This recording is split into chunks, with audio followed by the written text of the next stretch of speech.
You know, so many golfers come to me because they simply can't hit their driver. When they hit it, it just slices so bad that either two things: they'll leave it in the bag, even leave it in the trunk of their car at their garage at home, or when they do pull it out, they're so scared of the slice at that point that they'll swing really slow and stiff and under control.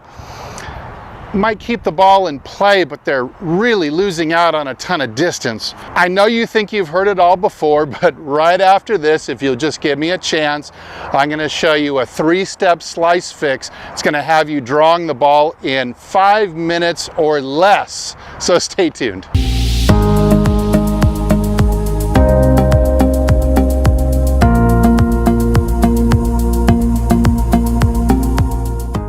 Hey, this is Steve from HitItLonger.com.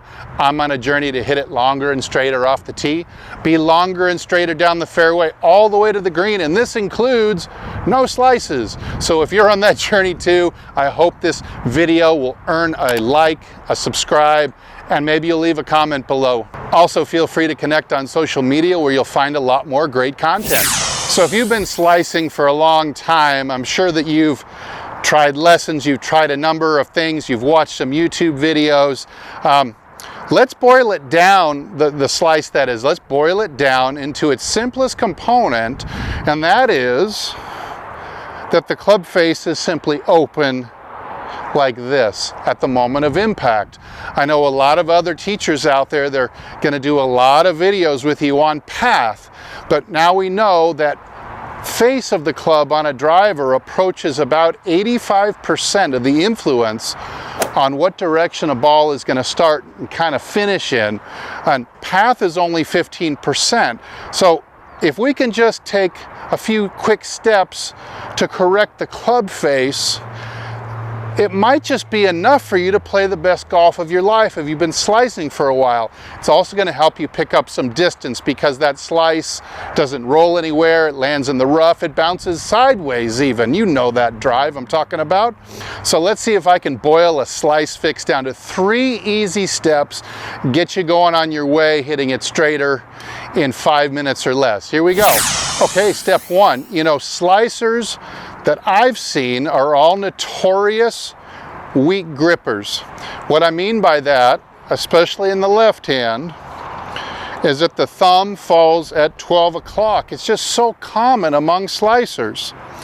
Let's do the opposite. Instead of having a slice bias grip, let's put it into a closed face, pull or hook bias grip by turning your hand so that your thumb is at a diagonal. We could even call it 130. This is what we might term a fairly strong grip, but not as strong as you were holding it before if you were gripping it at 12 o'clock. Let's take the thumb and turn it 1.5 hours over, really overdo it. You should see the logo of your glove like this. Now the right hand is going to match by going way underneath. Almost will feel like your right palm is facing up to the sky and your left palm is facing the ground. That could be your new grip. Now I don't care if you 10-finger it, overlap it, interlock it, that doesn't matter to me. Just the position of the hands, you're going to move it way off to the right. Now watch what happens here. If I put I keep my hands on the club, but I turn my hands back to where they're used to being. Look where that club face is now. The club face is about 10 or 12 degrees shut. So all you have to do is return to the position you're used to at your grip at impact, and the club is not going to be open anymore. We have a really good chance of getting rid of the slice just on this one step alone. All right, let's take a look at the strong grip in action. Remember, I'm going all the way over to diagonal, or 130 if it was a clock, with my left hand. My right hand is going underneath. Gonna see a lot of knuckles here, and let's see if I can't get the ball to curve left.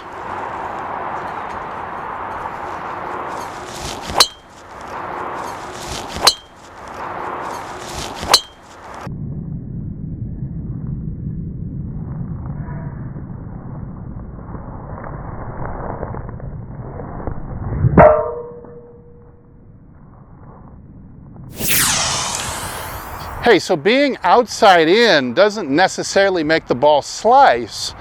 It's the face to path relationship. And essentially, we just can't have the face of the club pointing off to the right, into the right rough or the right trees, because the face has so much influence. That's where the ball's going to end up. But I'll tell you, steep swings, very vertical swings, definitely have a hand in leaving the face open. So what I'm going to do is show you this next drill, my favorite drill for slicers.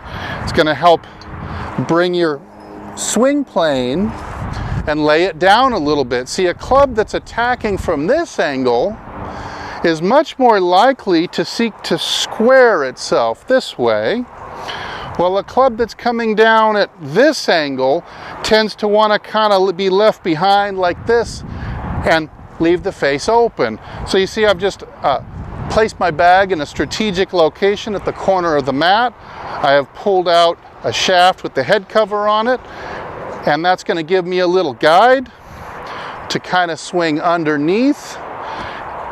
So with my new grip and this, let's see if I can hit another draw.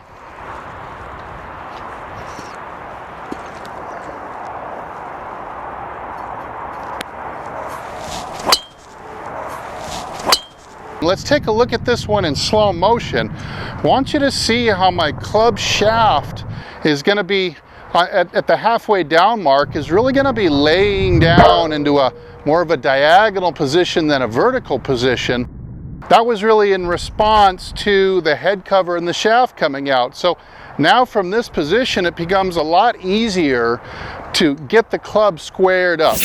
But we're going to need some active force applied to the grip by our hands to square the club face up with the fairway if you're not going to leave the face open. If you did not have this force being applied to the grip of the club with your hands, you will leave the face open, and of course your slice will come back. So I'm going to line up my left elbow next to the pole here. You could use a tree for this. You can do it slow at first. I'm going to take the club back wide to the side of my body, and I'm going to wrap it around the pole this way without allowing my elbow to touch the pole. This is really a magic move, not just to cure your slice, but to also pick up a ton of club speed and distance. Watch how my right forearm freely passes over the top of the left, and if I start doing it a little quicker, you can actually hear a little swoosh come out of this. I don't recommend doing that right away so you don't injure either your arm or your club shaft on the pole or the tree that you're using. But I want you to do about 30 or 40 or 50 of these a day if you're a slicer. And with your new grip and your new path of shaft coming into the ball, I think you're going to have a hell of a fun time in your next round of golf.